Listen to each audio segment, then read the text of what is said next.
Hi, I'm Carolyn. And I'm Anna. And we're two sisters who love handcrafting and figuring things out.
This is episode 30 of the Curious Crafters, and we are coming to you from sunny Northern California. It is Saturday, July 22nd, and we're so happy you're joining us. Yeah, good to see everybody. Glad you're here. I almost feel like I can see now because I can imagine you. Yeah. Hi. Hi. You know what? We love what you're stitching. We almost need, like, for somebody that we know typically watches, we should have like a photo of them or something, so it's like we're talking to somebody that we know. It's really okay, whatever. Yeah, whatever. Hello. Glad you're here. All right, let's see. What do we have in store today? We have a pretty normal, do we ever have normal episode. Mm-hmm. We're going to start by just doing a little chit chat about what we've been up to the last couple of weeks. We are going to talk about what we're wearing. I have several finishes and fully finished objects. We have lots of whips and plans and a few shared supplies. And then we'll end with our thumbs up. Carolyn continues to be on a roll. We have so many nice things started right now. You know, I'm screaming down this tunnel, heading back to work. For those that don't know, I'm a teacher and I've been on sabbatical since January, the middle of January. Beautiful. And I'll go back to work in the middle of August. So probably about 3 or 4 more weeks, and I'll be back. Who's counting? So, who's counting? But I've just been taking advantage of this extra time and really in the crafting group. Right. So Anna, what are some things you've been up to last couple of weeks?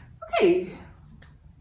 My husband James and I went on a long weekend beach trip. We've been exploring some beaches on the central coast of California. We went to a new town to us called Cayucas and stayed in a little bungalow motel. And the hotel had bikes that you could just hop on and ride into town. So you could ride into the beach or ride into a restaurant or ride in for a brown butter sugar cookie. Yeah, who doesn't like whatever, that? Yeah, whatever you might feel like. Yeah. And we celebrated our mother's birthday yesterday, which was great. That was really fun. Yep, and I'll show you one of her gifts in a bit. Let's see. We have to go back and do the comments. We'll do that when we're done with this. Oh, is that what you were leading me into? No, I don't know what I was leading you into. Okay. We are currently participating in the 24 hours of cross stitch marathon. Yesterday was Friday, and we actually spent a good chunk of the afternoon together. It was fun. And Anna's husband brought us lunch, which was really nice. I felt like we stitched for a long time, and I think we were at 4.5 hours or something. I know. I'm at 6 hours now. There's no way I'm making 24, but we were just talking before we started the video. It feels nice to say, like, this weekend I can stitch as much as I want. Yeah, I definitely won't make it. I thought I was going to totally make it. I had 5.5 hours at the end of Friday. But then my son and daughter-in-law asked me, they said, oh, can you come babysit Saturday morning our youngest? Because they wanted to take their 3-year-old to like a water park. And what can a grandmother say? I'm sorry, honey, I can't babysit my granddaughter because I'm cross-stitching. Right. So actually it was super fun. I had a really good time with her. And similarly, tomorrow I have a chance to go see brand new baby C, who I haven't seen in a long time because I had COVID. Yeah. And I just can't wait. Yeah. I feel almost emotional thinking about it. Yeah. Because I woke up this morning being like, oh, I'm not going to be able to get 24 hours. And as soon as I said, that's just ridiculous, let that go, then it's back to being fun. Yeah. So doing that. So it is a very fun idea. Yeah. All right. Before we talk about this one, let's go back. We had a few fun things from comments. I'll start with the first one. Sharon, who is from Australia, she told me in the comment about this really cool competition. It's called the Back-to-Back Wool Competition. And it was in reference to the book Unraveling that I talked about. I gave a thumbs up to last time, about a woman who went from shearing a sheep to knitting a sweater kind of over COVID and learning those processes. So this is a global competition that a farm in Australia sponsors, and the farm is called Tarn Dye. And I'm going to put the link in down below, because even if you go look, their website is beautiful. It just made me want to hop on a plane and go and stay at this farm.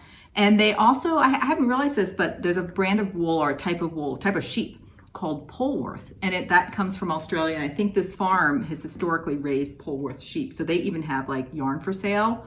So I think one of my winter sweaters, I'm going to try yarn from there. So long story, but if you're at all interested, go poke at it. And this back-to-back competition, what you do is you have one shearer and a sheep from your country. So, you know, if you're from Canada, you'd use some sort of native Canadian sheep, whatever. Then you have 7 spinners that are spinning that top that comes off the sheep, and then knitters that have been assigned. Everybody on the competition is knitting the same adult sweater. So it's a big team. It's a big team. And I'm like, if there's a team in California, I'm joining. In the Pacific Northwest, I would totally be a knitter. That's really fun. So Sharon, thank you so much for taking the time and leaving that comment and passing that information. It's incredible how much we've learned from you all. So appreciate that.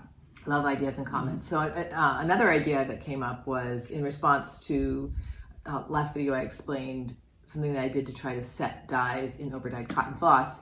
And Jenny pointed me to Jean Farish, her episode, I think it's 45, where she did a much bigger experiment than I did. And Jean Farish discovered that color catchers, which I did not know what they were, but I guess you put them in your washing machine, on the bottom of a bowl with water, will catch them. And she puts her floss in there. She puts the floss in there, yes. So I didn't know about Jean Farish, so thank you. And it was really, there are, I think, 3 videos very close to each other, and Jean Farish has chapters, so you can jump from video to video easily and see what she discovered about. Yeah, and we'll link those videos down below. I'm going to totally try that technique, because that sounds like it's on my target list. After your long, on your target list. Can you pick me up some more sunscreen now? Because that seems, it's not extra chemicals. It's not like your whole process. And I'm still like really committed to wet blocking. So if there's any way I could wet block overdyed cottons, I would do that. Yeah. All right. So those are 2 great ideas. Thank you. Cool. And then we just have a really fun story. Okay, I don't know what order to tell the story. Should we say what we... Well... several episodes, really more in maybe February, March timeframe. One of the ideas I had over my sabbatical is I have 4 granddaughters, and I was really interested in having some sort of keepsake memory box for them, that I will make things for each of the granddaughters. So I want to have 4 of these boxes. So like maybe keep a journal in there where I add, just keep journaling things, put photos, that occasionally just put like a $100 bill in there, craft things and put them in there. And I think I would let them look at it. Like when they came to visit me, we could open their box and see what was in there. And then when maybe they hit like 25 or I'm gone, whatever, then they would get their box. So I was just talking about this and wanting to have a handcrafted box, and Sarah of Sarah's Stitchy Spot, she just reached out and she said, my husband's a carpenter. Are you interested in pursuing maybe having him make them? And I'm like, of course I am. So it ended up being so amazing. Her husband, and you've had a glimpse of him through the song that he wrote and performed on her FlossTube. His name is Stan, and he crafted these incredible, I'm almost about to cry, they're so amazing. They're so beautiful. So he made, I told him what dimensions, I wanted them fairly large, so this is handcrafted out of this beautiful walnut. If you know anything about woodworking, they're dovetailed to join.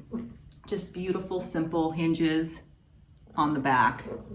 And then it's just a very simple lid that opens just into this box. And it still smells wonderful. We just can't stop doing this. The grain is a little bit different on each of them. So beautiful. And the finish that he's put on, it looks both incredibly natural and like, oh, that is gonna last. Is just spectacular. So I have 4 of these lovely, incredible boxes, and now I'm starting to fill them. And one of the first things you're doing it. Well, one of the things I'm going to do, it might not be the first thing, but I'm going to start working over the next year or so, is I want to put in each of the girls' box a cross-stitch piece in the bottom. So when you open it up, and I'll probably just make it sort of like as a mat and have that lay on the bottom. So right, I can just picture that. I'll have to get my dimensions and just kind of start looking for patterns that would work well. So I think that will be the first handcrafted item that the box gets. So that was the first half of this amazing story. And then the second half is, well, how do you get these boxes? So I think one of the reasons Stan was willing to do this project for me is that we live in California, so we don't have to ship them. So they happened to be visiting Sarah's daughter's house sitting. And so we were able to go up and meet them and pick up the boxes. Okay, I'll let you say a few things. Well, Sarah met us at the door, hugs all around. I guess we probably all are. She's just like she is in her video, maybe even more animated. Oh, yeah. She's such a great conversationalist, such a great storyteller. And she invited us in. We sat in the backyard and just talked and stroked the box. It was funny though, the boxes were inside the house and we were outside, and then we were wrapping up and there was like an outside gate, and Sarah just says, oh, is there anything you need to get inside the house before we leave? Just thinking we could go out the outside gate. We're like, the boxes. So it was, I'm still thinking about it. It was a fantastic couple of hours. We met Chester and Stan stayed and chatted with us. Yeah, so. Stan was a good sport. And the thing that's sort of funny is like you feel like, oh, Sarah, we're like, oh, we know her, right? Because we watch her FlossTubes every time they come out.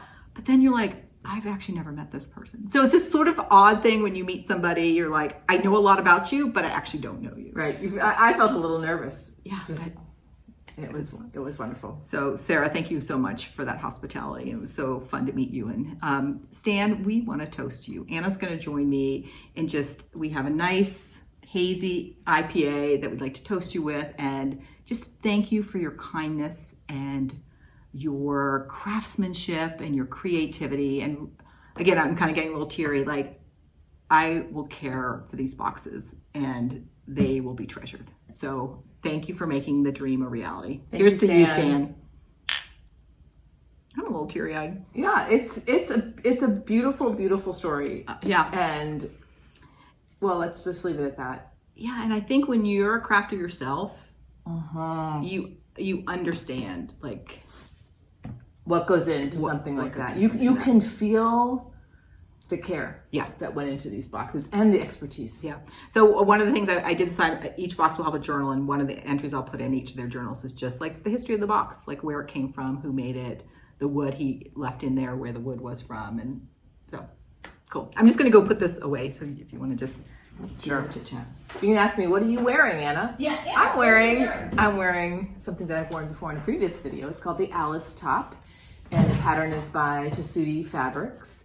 And this is in the category of I like this category of things, just like a floaty blouse that I can wear. I have it on with shorts today because it's a little bit warm, or with jeans. I feel like I can do anything. I could go to school and teach in this. I could run around and chase grandchildren in this. I could stitch all day in this.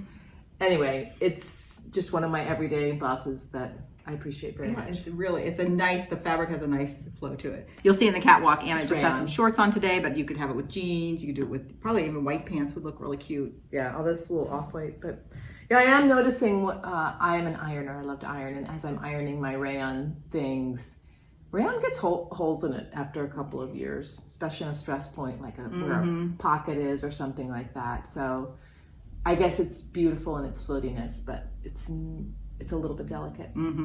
Yeah. And how's this one holding up? It has a few. Also, it will snag. This happened sometimes. I think if my needle is not quite sharp enough when I'm using the sewing machine, sometimes the needle of the sewing machine will go a little snag. Oh, and so it snagged when you were sewing it. So there are a few little spots on this bust, but none of them are Hold you back. revealing. Yeah. Yeah. So we'll see. Luckily, I know how to mend too. But anyway. Good.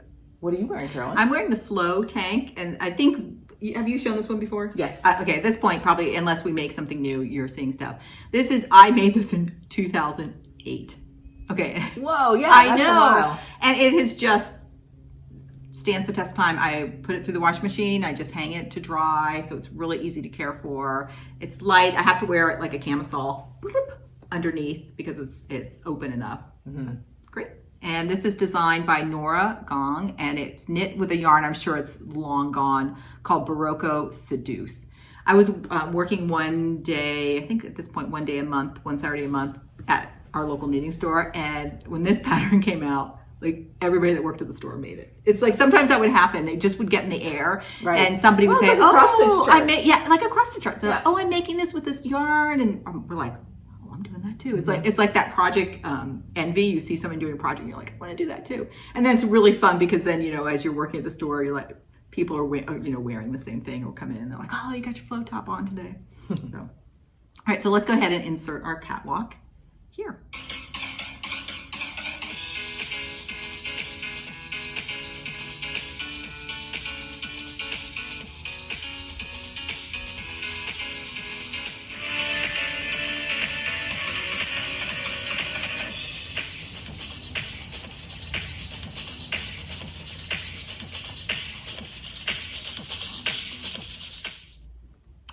Hope you enjoyed that.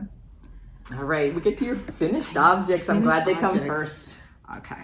So this first finished object is the Hometown Sampler Snack, and it was designed by Tina Egner of Team Egner. And I finished it as a flat fold, and I gifted it to our mother yesterday on her birthday. So here is the finished and simple flat fold. That's a color that she likes. They have this in their house. Yeah, it looks great. For now, she chose a part of her bookshelf in her living room, sitting on there. Yeah. Carolyn texted me, will you bring Mom's flat fold over? I'm like, if she'll let me. She's very attached to it already, I think. I gave it to her yesterday. I'm like, oh, and by the way, we need it for FlossTube tomorrow. When I finished the sample, I actually, because it's her hometown and her initials and her birth year, I asked her, do you want it? You get the first choice. And she said, yes. And I said, okay, well, think about how you want it finished. And then she decided she wanted it as a flat fold. And flat folds are great because she was already thinking in different places. They live in a small 1-bedroom cottage on the compound, but you could also lay it flat on something. So I think it's really versatile. Right. This, like many things, always surprised me. I think you and I tend to put pretty wide margins around our pieces on our linen, and the pieces themselves are almost always smaller than I anticipate, even though I feel like my eye's getting used to that. It's just so sweet. Right. It really is a sampler snack. When we're stitching. So highly, highly, highly recommend this pattern. Just talk about the process. I'll put a few pictures in here. This is, let me just tell you, it's stitched on 36 count milk and honey by Fiber on the Whim, and with the called for DMC. And because it was DMC, I went ahead and I wet blocked it. And I love the wet blocking because then when you go to lace it, and here's the back of the piece all laced up. When you lace it, I feel like the wet blocking has already really flattened it out and squared everything up. So then I feel like the lacing, this time I experimented with not really pulling quite as hard. Like it's more just keeping all the sides in because it's already flattened and I don't have to I think I've been overstretching a little bit with my lacing. So really happy with how that turned out. Hometown. Yes, it looks beautiful. So, I mean, it really, really. Does everybody else keep these? Wouldn't change a thing. Like this came from like a bread company. I always keep these bags. I think they're great. So you can return that to Mom. Okay. Thank you. Sure. The second fully finished object. This is a piece I finished a while ago. This is from Spring Salt Boxes. This is salt box number 1, but the second one I stitched and finished. And I'm stitching the full 17-inch white border in the bottom and then finishing it to look like a Polaroid picture. And I have 2 of these little stands that it just sits in as a photo stand. And then I can just change as I stitch the other ones. I'll just keep out the 2 from the season. And these look great in your house. Every time I walk in and see them on your ledge. So fun. I just used a thin piece of mat board with, I did put, what am I thinking? Batting on top. One time I was sort of saying I didn't quite like how something I'd laced and finished, and somebody said, make sure you put the batting in, and I think that's a big key. I like the look, and you actually, it doesn't really look like it's puffing out or anything. It's not that apparent, but maybe there's a little softness to it. And then I just put a little piece of wool on the back to kind of hide the opening where the linen was laced. Mm-hmm. So fun. Okay, so those are my 2 fully finishes. And then I have 2 finishes. And the first one is continuing on with the salt box. I think the series is called the Salt Shakers. And this is the summer salt boxes. And this is salt box number 1. And this one's finished. And what I used for this, let's see, 36 count prairie grass. And it's stitched with the called for over-dyed cottons. 1/2. Keep that handy because I want to compare the colors of my threads that were that went through the process. A couple of things that's interesting about this. I love Paulette's colors. There are 2 places on here where there wasn't enough contrast in the 2 colors to see. The green stems? So one is the green stems, those pink flowers. You can't even see it. The green is different for the stems, but you can't see it. And then can you see the colored details on the sheet? They're actually surrounded by a slightly different off-white star. So I think maybe if you look closely, you can see that there's a slight variations in the sheep's body, but as far as being able to see the star. That is really hard to see. Yeah, I haven't quite gotten to that part. Yeah, after I did the first sheep, I thought, well, should I pick a different color so that those stars are more obvious? And then I thought, no, just having that little bit of accent color is pretty. And then you're like, I don't know what Paulette wanted out of those. Right, so then you think, are our skeins different? Mm-hmm. Or is it just meant to be that subtle? And then at some point you're like, is it even worth stitching those? But I do think you get just a slight variation on those. So this one I'm going to finish exactly the same way as one of those Polaroid pictures. All 8 of them I'll do the same way. And for salt box number 2, the second summer one, I'm going to wait until August. I love these so much. I need to spread them out. And I think what I love about them is they're really quite small, but they are jam-packed with details and lots of fill-in. The colors are beautiful. So they're very small, but you really get to do so much while you're stitching them. So absolutely, absolutely love those. I like the shape of the sheep. I do too. The sheep really work for me. I do too. All right, and then my next finish, put this on the board.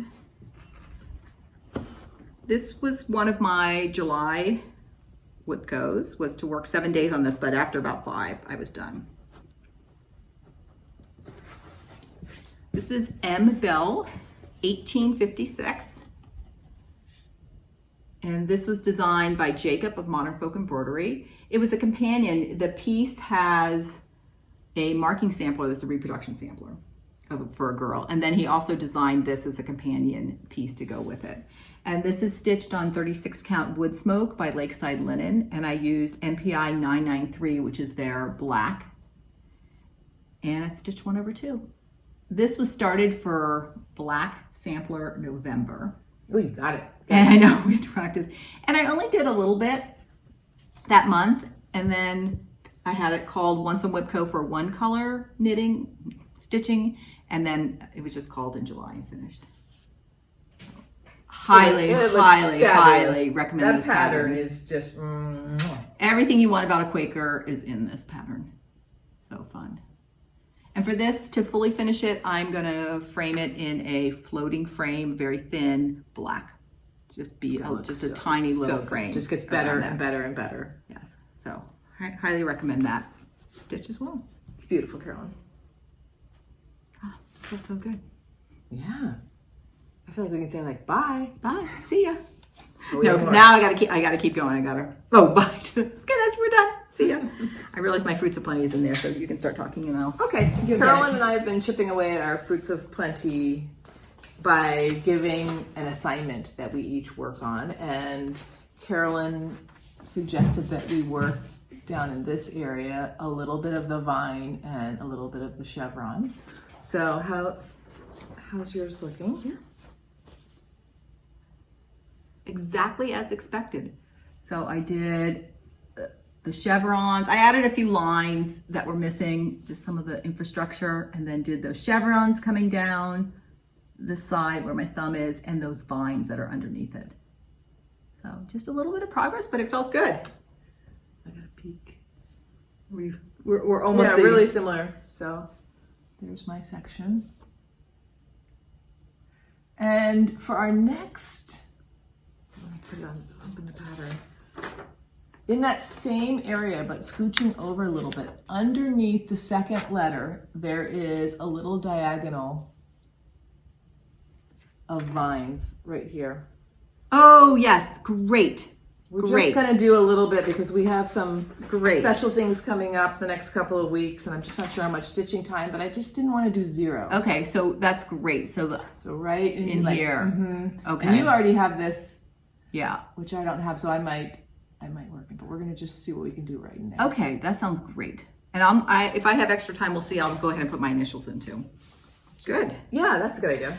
This I find, and one of the reasons I gave the assignment is a combination of geometric with the organic vines. And geometrics, I just like it. You get in the rhythm of this, and you don't have to look at your pattern anymore. You're just going. Whereas I find doing these, it's like I can do a few stitches and then I've got to look at the pattern. And so it's hard for me to get in a flow with those. In this instance, and this happens a couple places, there's a little bit like doodads or this and that, like these little just 5 stitches like that, or one-off stitches, and I kept forgetting them. Like I'm not noticing them, like finishing a leaf or something and forgetting to go out and do the 1 stitch. So will you go back and do those, or will you just be like, okay, I'm gonna miss a few here and there? You went back, figured it out.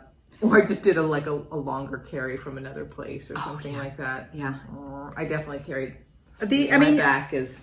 Yeah, for me, like for one-offs, I have to carry, because even if I started with a pin stitch, I'd need some place to tack off the thread. Yeah, that's a skill. That maybe there is a way to do that. I think you can also pin stitch to end. That's maybe the next thing to learn. But can you do just one single stitch, starting with a pin stitch? And ending? I don't know. I do want to go to Cross Stitch University for a year. And just learn.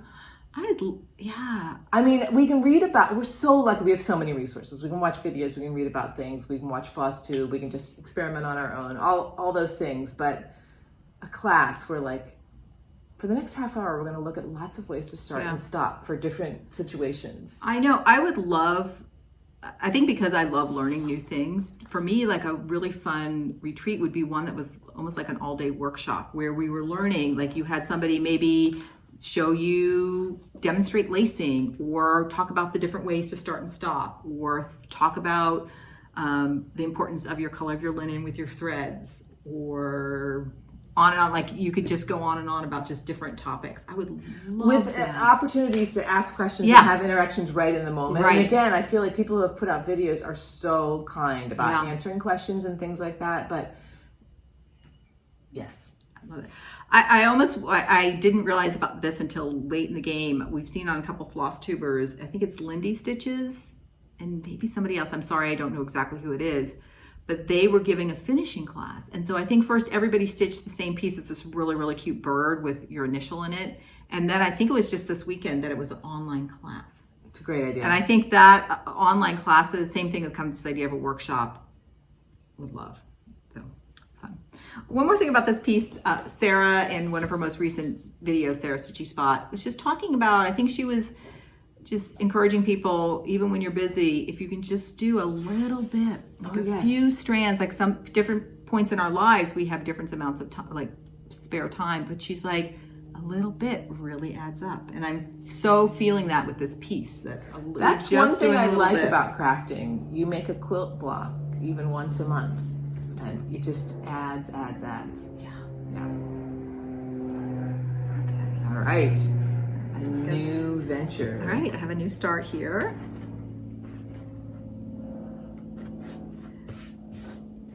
for those people that have been with us for a while, you know, I have a long-term project that I'm working on where I want to record our matrilineal line, mothers, their names and their dates.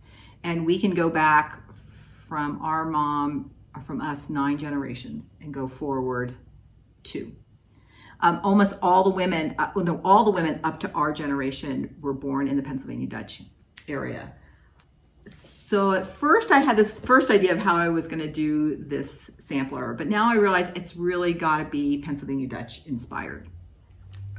So I'm using this book as my resource. I went through and I thought, well, before I make the big sampler, I want to make myself a marking sampler where I decide what's the alphabet I'm going to use for everybody's name and date, and just start playing a little bit with motifs. So this reference book, I went through, and about 90% they said of the Pennsylvania Dutch samplers used what they called the generic alphabet. And they of course had slight variations, but I just went through the book and I picked, I'd be like, okay, of all the A's, let me go with that A. And I made my alphabet and then added some motifs. So I made my own little marking sampler. This is on Max Stitch, So right? I did this on Max Stitch, and I can show you the chart because it's mine. I can show you that. And it was so fun. At some point I'm like, Carolyn, are you doing a marking sampler or are you doing a sampler? Because I should have just done the letters, but then I got curious. I had like, oh my, I gotta do all this stuff down the bottom. Well, you're very attached to some of the motifs. So. I really am. And I just have this, I hadn't picked my colors yet. I just wanted the design. So it's just done with one, what am I saying? One symbol, and I'll do the colors as I go along. So that's the sampler. Anna and I went to Needle and Haystack. Oh, we should have talked about that over our last 2 weeks. Oh, yes. And I sort We of did that as well. was curious about trying wool after hearing Susan Stanley talk about stitching with wool. So I got a selection of Bella Lusa wools, and it's merino wool. And Needle and Haystack actually had maybe 3 or 4 different brands of wool that was suitable for cross stitching. And so here are just some of my flash drops. And I just got a big palette of colors and have just been deciding as I go along. So these are the colors I've started with, along with this dark brown. Just, yeah, it's really, and some greens. Here I have some blues. I really have I won't use all these colors, but I just wanted to have a palette since I didn't know which way I was gonna go. And here's my progress so far. And it's stitched on 28 count Zweigart, and I think it was platinum. With a 24 needle. With a 24 needle, yes. Needle and Haystack helped us with all this. So I've got my border all the way around with the wool. So it's gonna be a little bit bigger. In fact, it's bigger than the other sampler, but I'm just gonna keep it in my work basket and have it rolled up to be able to refer to. So starting my alphabet up there. Looking so good. And tell us a little bit about how you're finding stitching with wool. Okay, so I'm really enjoying it. But I am finding these are about the standard like DMC lengths, maybe a tad longer. I'm finding by the time I have about that much thread left, wool left, it often will break. So I'm being a little more proactive, and once I'm about here with my wool, I'm stopping. So I don't know if it's just the number of times it's running through the canvas. And is it stretching a little bit as you pull through, or is it maybe a little bit? And I'm trying, I also want to make sure I'm not tugging at it too hard, because it is a little bit, has more texture to it. So I know it's going to pop off the surface a little bit more. So I don't want to pull it too hard. It's hard to get the lighting. I wonder with old samplers whether wool or linen threads stand the test of time. I mean, like moths might get at the wool threads. Mm-hmm. And does wool break easier than linen? You mean silk?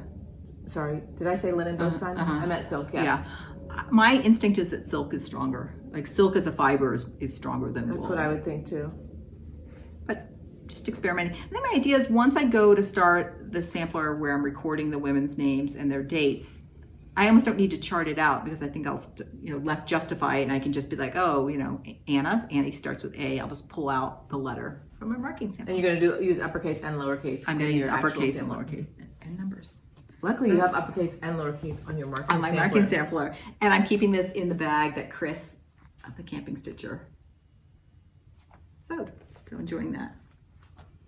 Fantastic. I'm just calling that the Pennsylvania Dutch marking sampler.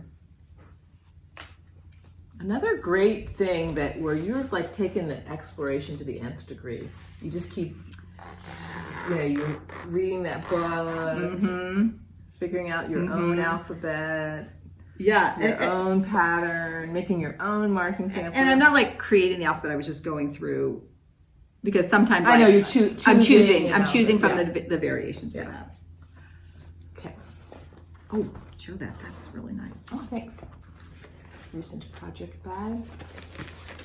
Look, this is actually a panel that you're supposed to embroider on top of, but I just like the look of it. It's just the. So I have also been working a little bit on the somersault boxes, and I started both of them, but in the past week or so, I worked a little bit on the same one that Carolyn finished. So that's why I wanted to good. Let's compare. Yeah. And like I said, I did start both of them, and I'm doing them on 2 different colored linen, but this is the one that I worked on.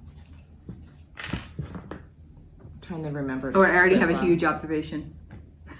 Okay, good. Yeah.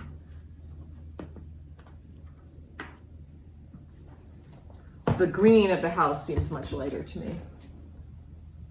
That's how mine is looking. And you started in the center? I did.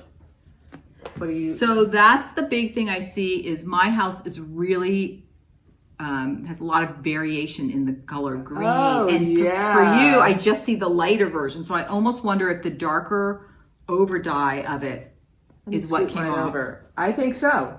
So I really think there's a chance that I just washed away kind of like the last layer, the outermost layer, which is maybe the thing that makes the color variegation happen. Right. Because it's really that sort of brown overtone that. Right. I have had a few impulses to say like, I'm just going to stop and go rebuy the threads, but I want to see it through. Yeah. Because I want to color block these and see. Not wet black. I can't use them. And I think it looks really good. Like in some ways, I feel like there's too much pooling of color in my house. So definitely see it through. And I think I said in the last video, I feel like I'm not connected to these, and I just needed to stitch a little bit more because now that I have stitched a little bit more, I'm really enjoying it, and I am feeling more connected. So there we go. Those will I'll just keep chipping away at them the rest of the summer. I find my stitching definitely goes in cycles. Like I'll have sort of a flurry of finishes at the same time, like a flurry of starts. So I actually have 3 new starts this time.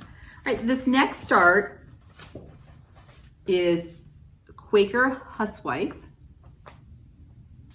and it is designed by Chessie and me. And it's interesting, this must be an older pattern. It's an actual photo that's on there. And this pattern has a wonderful story. So Cindy of Cindy C Stitches on Instagram, she was stitching this piece, and I must have left a comment like, oh, I love that. And so she says, when I'm done with the pattern, are you interested in it? I'm like, yes, please. So Cindy finished hers, and go check her Instagram. If you're watching this in the future, it was from about the middle of July of 2023. So go back there on her feed, and she has it beautifully framed from Total Framing. The frame is perfect.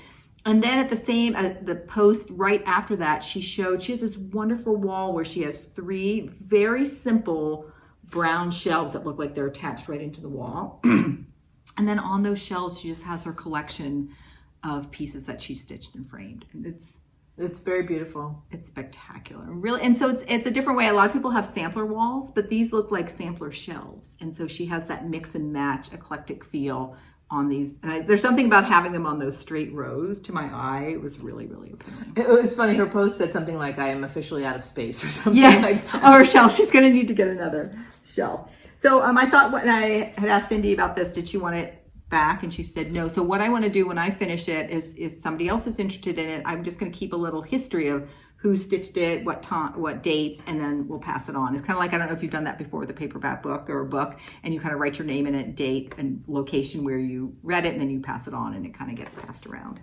So here I'm using the called for threads, which are gorgeous. This is one of the things you got at Needle in a Haystack. This is another thing I got at Needle in the Haystack, this and the linen. Kitted this up. So really subtle, like grays, and this is like a greeny gray, and this beautiful. When I first pulled this Reddit's barn door, I remember on Cindy's, it was this really like crisp pink, and I'm like, I don't know if that's the right color. But Anna's like, no, go for it, and it's perfect. Looks great. Here's my progress. Right here, I'm working on the alphabet, so I didn't take my thread off. And I'm stitching this on 37 count Cloudburst by Legacy Linen, and this is not on their Zweigart base, this is on their Saltima.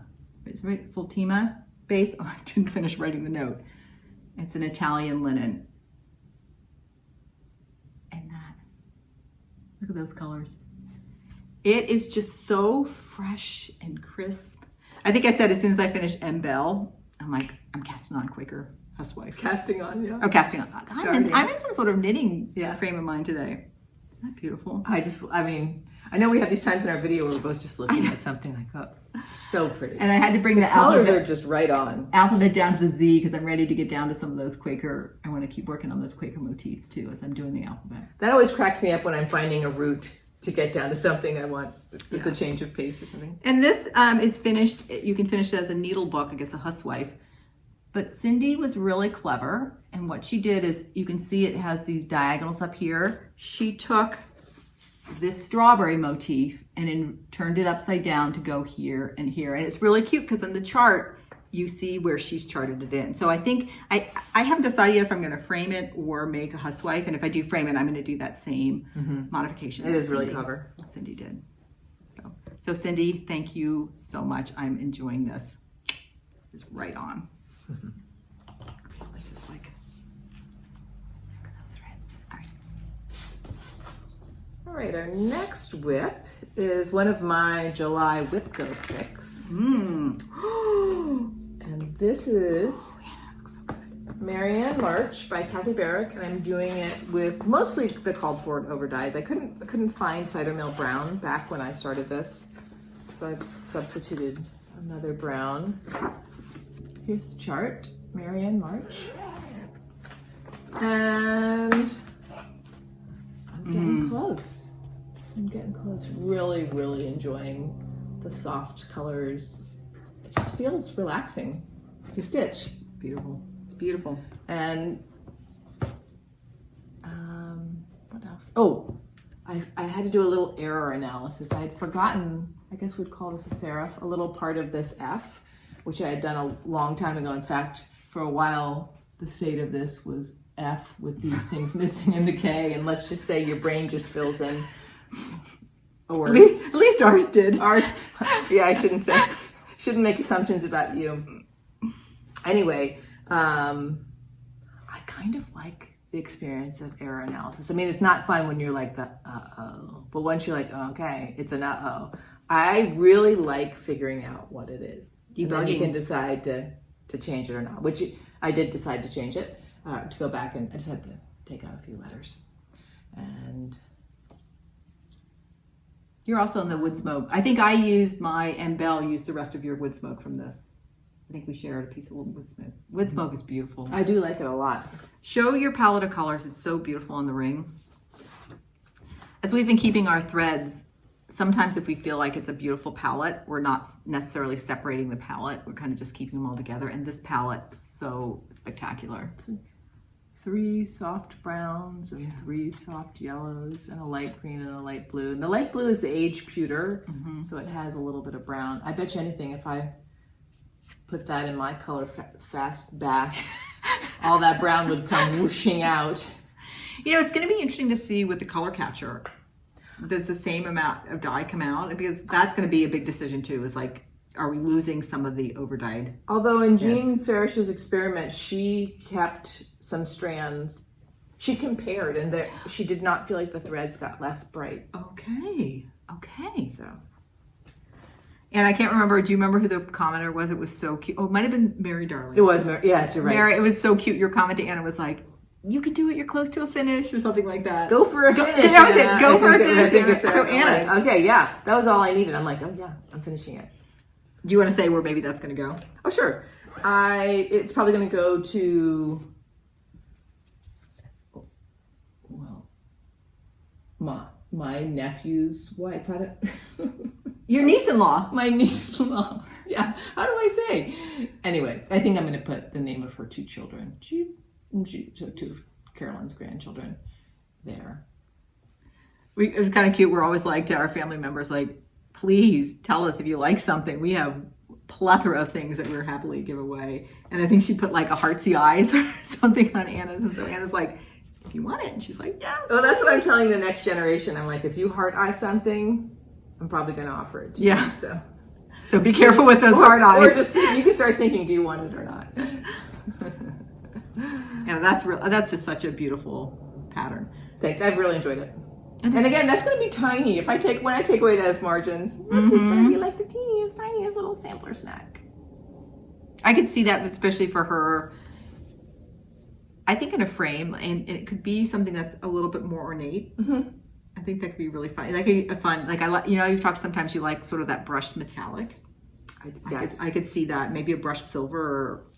Yes, I have the same thought. It's going to look good in their house. It is. My next whip is for my WIPCO, for my July WIPCO, and my number 21 was stitch a portion of a sampler.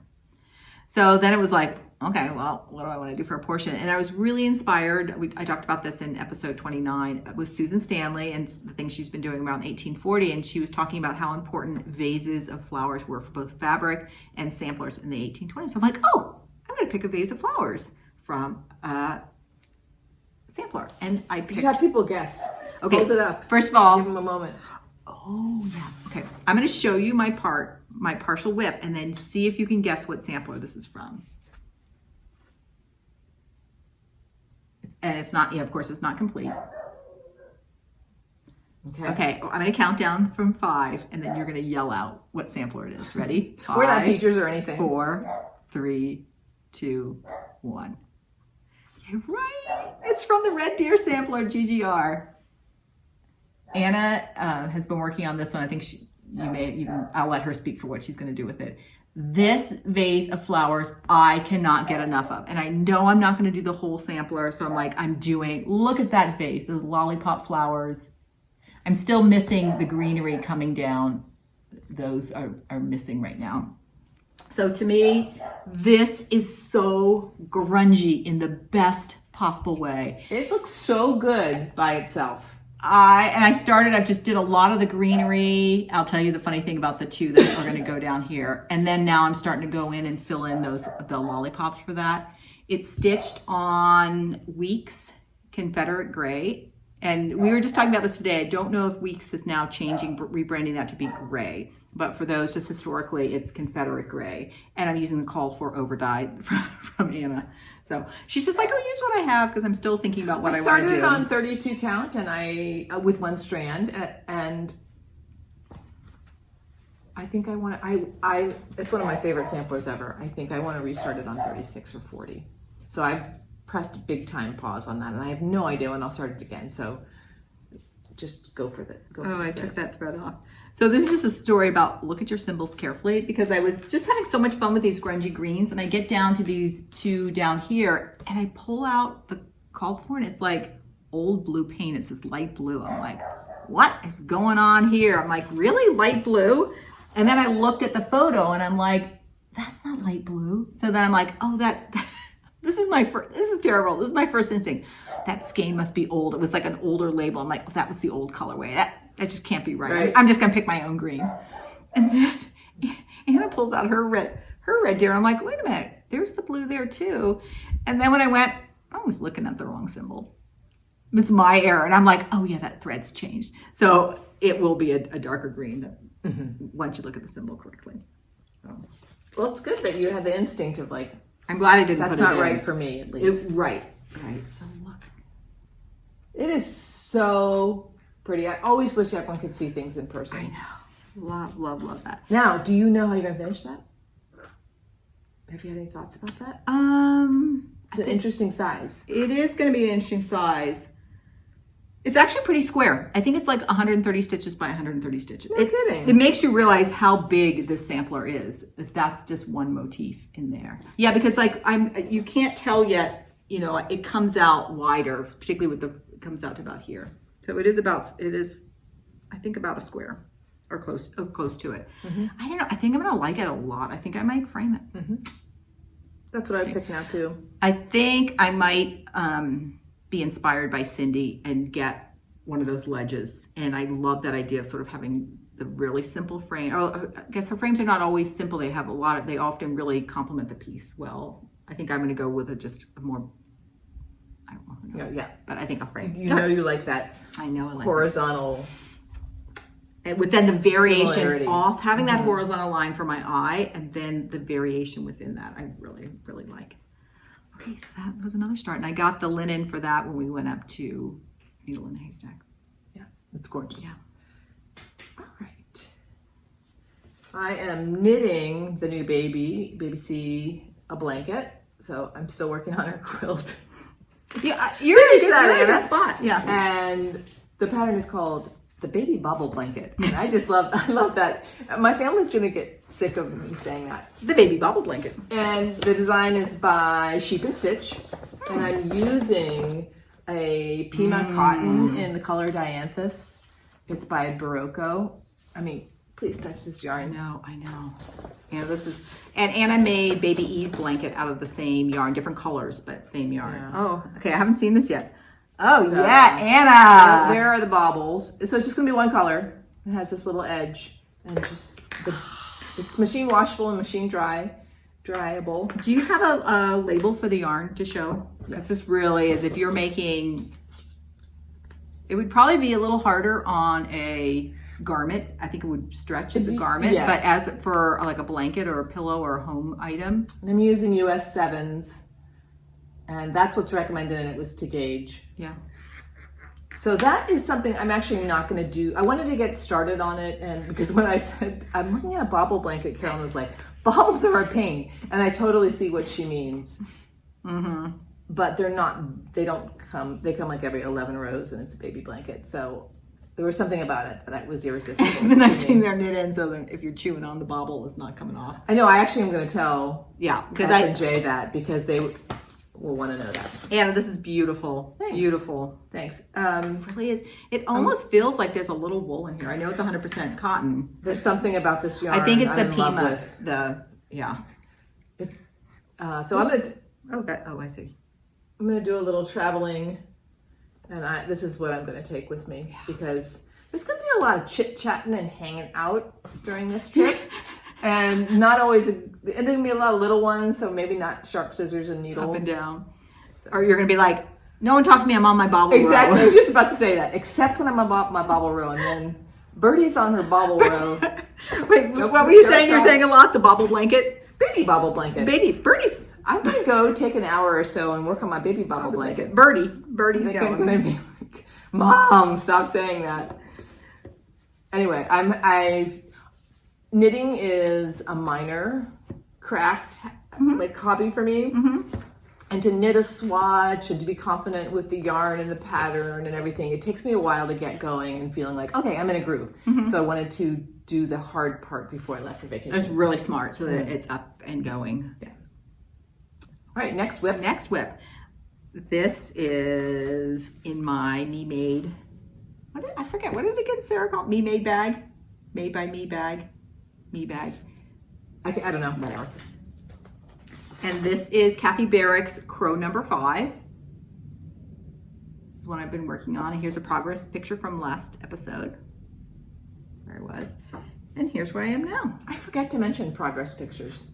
That was good. I know. Most of mine did not have progress because they're new starts. Still haven't filled in my orange centers, my different oranges. This is a comfort piece for me. It just keeps getting better and better. It's fabulous. Essentially one color. These geometrics, really easy. You look at the pattern and you're like, okay, I know how I'm going to stitch that. Lots of fill-in in here. You can go back and forth. And I just have this going. I keep thinking I'm going to put it away, but then I'm like, oh, I'm going to make an octagon on my... And I'm coming down. I'm on his wing. So I'm kind of about here in the pattern. And kind of coming down. There's something about the N05, the number 5. I know. That font. The font of the 5. It's so pretty. I'm like, can you give me the rest of the numerals for that? Well, that could be a fun challenge for us to. Yeah, and I have in mind an in-law that I'm going to be making this for. It's fun. That's a hard way to describe. It's hard to. It's our nephew's, like our nephew's partner. Yeah. Who is getting this.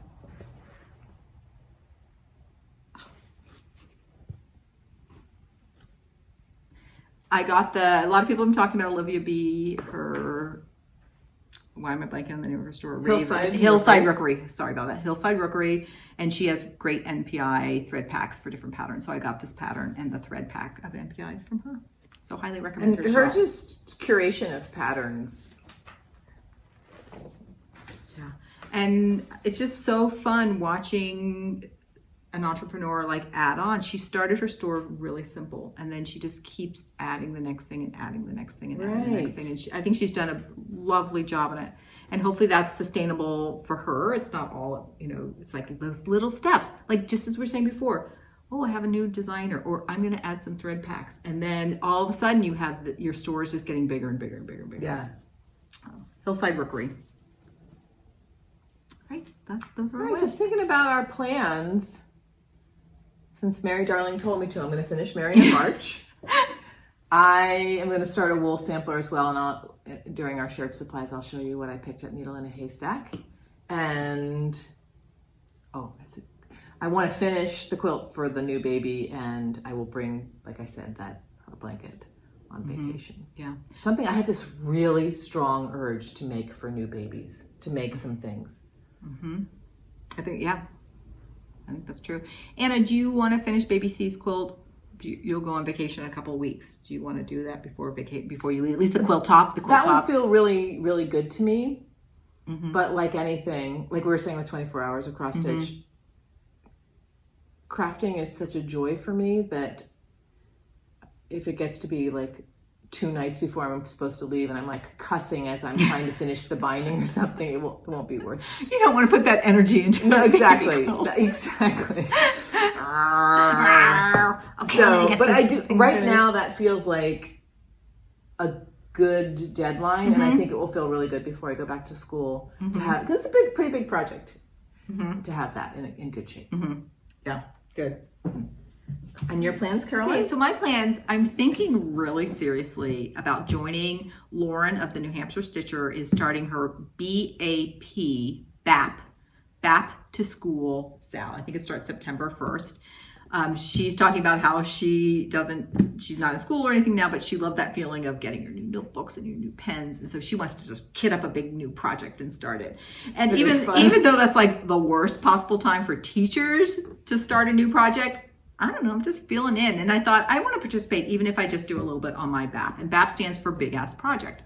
So Anne and I happen to have our organized box. It doesn't say BAP on it, we should maybe say, but it just said big samplers. So I'm like, okay, what big samplers do we have in here? And what might be good BAP projects? And instantly I knew which one it was going to be. I want you to start. I haven't opened this, so I'm going to leave it in the plastic. A peacock, a unicorn, and a badger. Yep. And it's by the Scarlet Letter. And this is full coverage. The background is stitched in a sort of a dark olive green. And I believe it's based on, this design was inspired by an early 18th century English canvas work picture. So I'm going for it, and I have to decide what, I'm so glad I want to think ahead. I think the linen doesn't matter quite as much because you won't see the linen. But because it's going to be 36, I'm going to do 1 strand over 2 threads. I do want to think about that linen, that if it's coming through a little bit of some of the threads, that it's going to have the right undertone that's coming through. It will show a little bit, probably. Just some of the details back here. Anytime I see any stitcher working on this, I'm like, oh.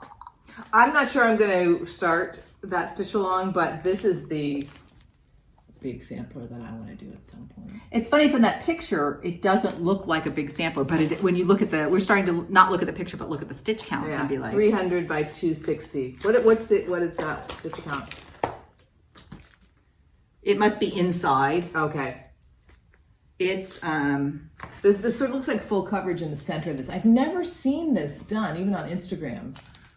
if you stitch it on 40 count, I'm going to go on 36. It's 16 by 17 inches, so that's going to be big. Yeah, I'm super excited for that. For you. Just to keep that on top. Okay, so I in fact I'm going to pull this out because I want to start thinking how to chart that. And it's kind of let's just pull out a full other. This is another one that border, Jane Atkinson. This is the one that I was going to do my mother's lineage in here inside, and so I'm not going to use this one but I'm going to put. I have another idea for another sort of recording lineage sampler that I want to put in this one. Every time Carol Saltbuck Stitcher holds up hers, the border flowers are unbelievably beautiful to me. That's one of the first things I bought when I first started cross stitching. What was I thinking? You're thinking big, Anna. I know. I guess we started our Fruits of Plenty really early on in our Do you think you would ever stitch this whole thing? Right now I would say no, but I want to keep it just because of like some of these vases of flowers are really look fun. Yeah, even doing like the middle panel or something like that. So put that on my floating shelf. Exactly. So I think these the BAP projects, the big S projects, are great if you want to do something big or if you want to pick and choose some interesting motifs out of them. Mm-hmm. So be curious. In the comment, let us know if you're going to be joining along with Lauren's BAP to school, Sal. And if so, what is your BAP? There is something compelling about the huge pieces, I will say. Yeah. I had first stated, I think even in the last video, I'm like, I'm not starting another big piece till I finish Fruits of Plenty. I think I'm going to. Good. They're so different.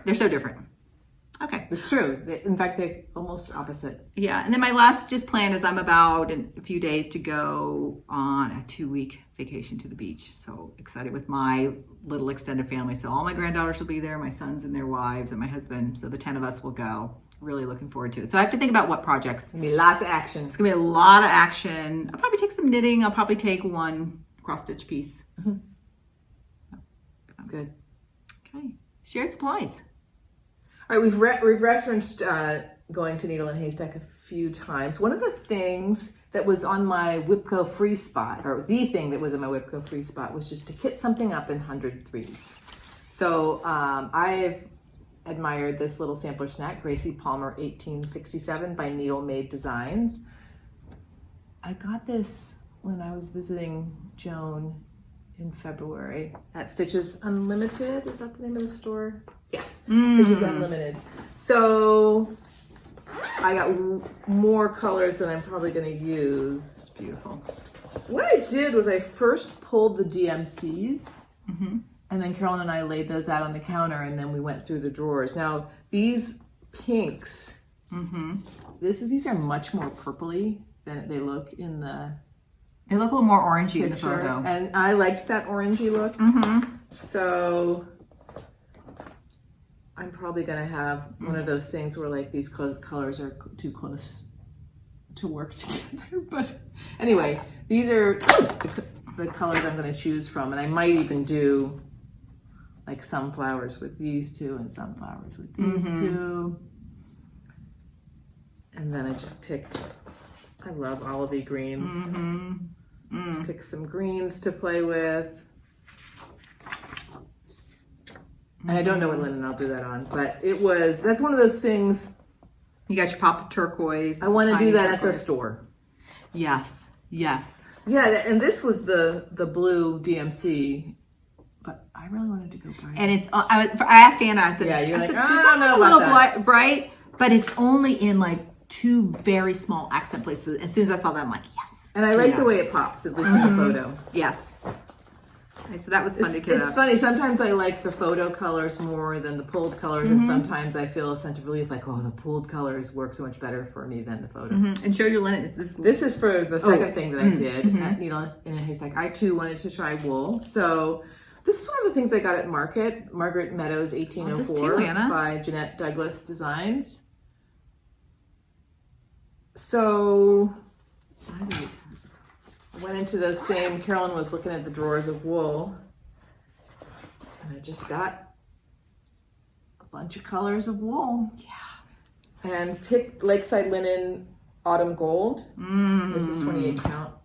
That's the count that works with That's this. really pretty. Oh, Anna, that's so pretty. This, I want to get going on this a little bit because just like with the knitted blanket, I think I can see this. I know I can see this without my magnifying light. So I'm thinking I might even not bring my travel magnifier on this next trip and just try this higher count, lower count. Anyway. The one thing I'm going to be interested in, because I'm thinking about taking my wool sampler because it's 28 count as my trip project. I'll be curious to see how the wool, we're both going to be on the East Coast. I'll be curious how the wool responds to humidity. And whether it gets a little thicker, like blooms up a little bit. I mean, like our hair does? Yeah. My hair's totally different on the East Coast. It's really interesting. This is beautiful. It is beautiful. That's a candidate for me for both of these if they would fit inside the boxes. Yeah. Those might be really nice. Okay. Let's see how your size turns out. Okay. Okay. Great.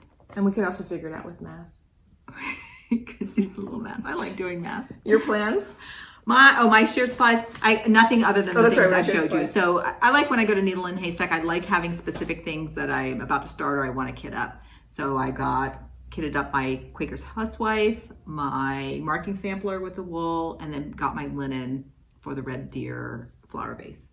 Excuse me, I just sucked in the wrong way. Yeah. We're absolutely hilarious. We've described this before. We have this style. We love going up there together. Mm-hmm. We both, just like Carolyn said, like serious list. I know like about how much I want to spend, all this stuff. And then we get like, we quiet and independent. We're like, boop, boop, boop, boop, boop, boop. And occasionally we walk by and kind of like see what the other one's up to. And then, what do you think, Carolyn? This blue or this blue? Or can you open that drawer and see if you can find another orange red that I didn't see? And then we sort of, collaborate a little bit, and then we're back to making our final decisions. And then once you have the linen, I'm so embarrassed. I don't know the woman that's helped us a couple times. We have to definitely ask her. Let's ask her name next time. She's really, really patient and careful, and she cuts the linen with scissors and serges it and does a beautiful job. And even she'll say like, oh, what size is the piece you're stitching? And she'll, cut it as close as she can to that size. So she does fabulous. A really, really, really nice job. I know I love going up there. And it's funny, I just to be honest, like I probably kit up like 3 things typically. So I probably spend between $100 and $200 every time we go there. But you get points. So for every $1 you spend, you get a point. And for every 100 points you have, you get $10 off. So I'm just doing a little math here. So really for returning customers there, you get 10% off. So we're now like in the system. So every time I go, they're like, would you like to take $10 off? Or would you like to take $20 off today? And I'm like, yes, I do. It is so fun. So it's a hobby that can be expensive. It's nice, like when I feel like I need to watch my money, you can just be more careful, like think about what threads you want to stitch with. I love when I have something with DMC, it's great. That's a very affordable way, but there are times I just love the silks or the over dyed. Mm-hmm. So, and because we can only go up there, we probably go up there every 3 months. Yeah, maybe last year I would have said we go up there twice a year, but I think we do go up there kind of quarterly now. Mm-hmm. And my style is I have like a little envelope of cash from various sources. And so I just bring my envelope of cash, and that's, I don't know. Yeah. No. It's just a really fun experience. Yeah. And it is. And stitching, like I'm happy to spend that money as well. Like when I think about my budget, I would much rather do that than go out to a fancy dinner, to be honest. Yeah.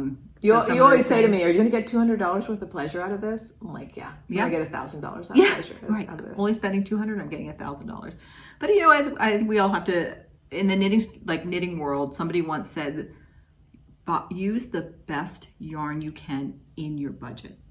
So I think that's always, I always think about that. I think about like this month or what have I already spent this month? What's my budget? And then what are the best materials I can buy within that budget? Yeah, that's good way. Logical thinking.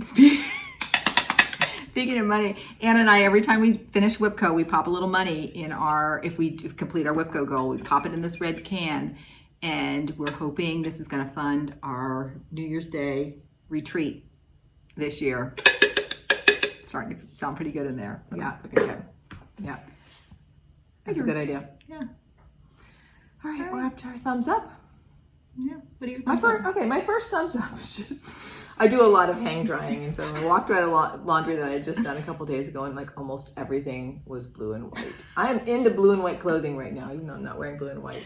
Like denim, or like a blue and white pattern, or I don't know. I think probably that's one of my things that looks good on my complexion. I just bought a new bathing suit. It's blue and white. Or the dress. I came over yesterday to stitch, and Anna had on this super cute, like a little bit of a bell sleeveless dress that was blue and white. Super cute. So I'm giving thumbs up to blue and white clothing right now. Okay, I'm also giving thumbs up to some cornmeal waffles that I had on my little beach vacation. The name of the restaurant in Cayucas is called Hidden Kitchen. They were absolutely incredible. I'm very fond of cornmeal. Cornmeal in any, like a cake, or our sister Joan makes great cornmeal waffles. Do you like cornbread? Cornbread, way high on my list. So I like that consistency, and they were really crispy on the outside and kind of dense and moist on the inside.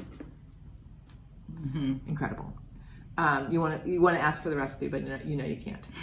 And then the third thing on my thumbs up is just, I'm calling them family takeout dinners. We have gotten into the habit. I think it started during COVID. It did. Because sometimes we do potluck, or we take turns hosting in our family. And our family, easily you can have 12 people come, and maybe more. And what we do is we pick a restaurant, and each little family orders ahead of time for a particular time to pick up. And then usually Carolyn and her husband swoop by the restaurant and pick up the 4 bags or whatever. We had 5 bags last time, yeah. And then we all just eat outside together. So nobody has to do too much thinking, or there's no like figuring out money, and it is very, very fun for me. It's really, yeah. We had been doing it a lot, and then every winter we stopped just because it gets dark and cold, maybe rainy. And we just hadn't really kick-started it back until maybe about 3 weeks ago. We started. It's really fun. So we're like, we got to keep this going. When the school year starts.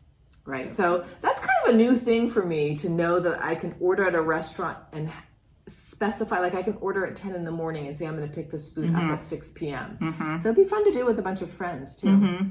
Yeah.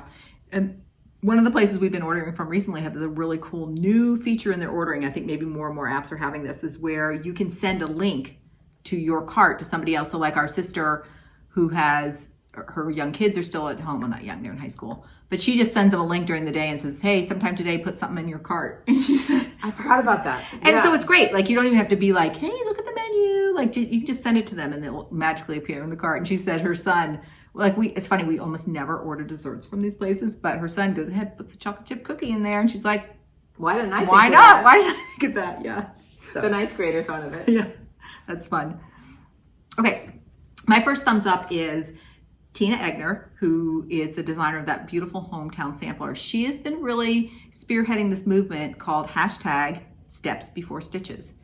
And she's just really wanting people to make sure they're not too sedentary when they're sitting. Like, before you sit down to stitch, go do some sort of activity, maybe walk, go to the gym, whatever.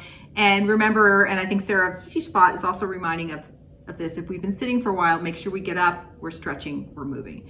So Steps Before Stitches has really resonated with me, and it's become my mantra. Like sometimes in the morning I'm like, steps before stitches, like go to the Y, or go walk that dog, or go on a long walk, or even my husband and I like these little mini like ice cream desserts at night, but sometimes I'm like, steps before sweets. So I've sort of like changed it.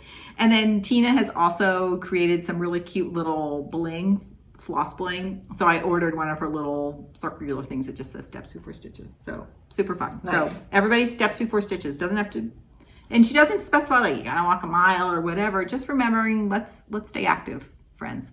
Okay. Thumbs up number 2 is just a good tote bag. We are a family that loves bags, and there's a lot of sister conversation about bags. Yeah.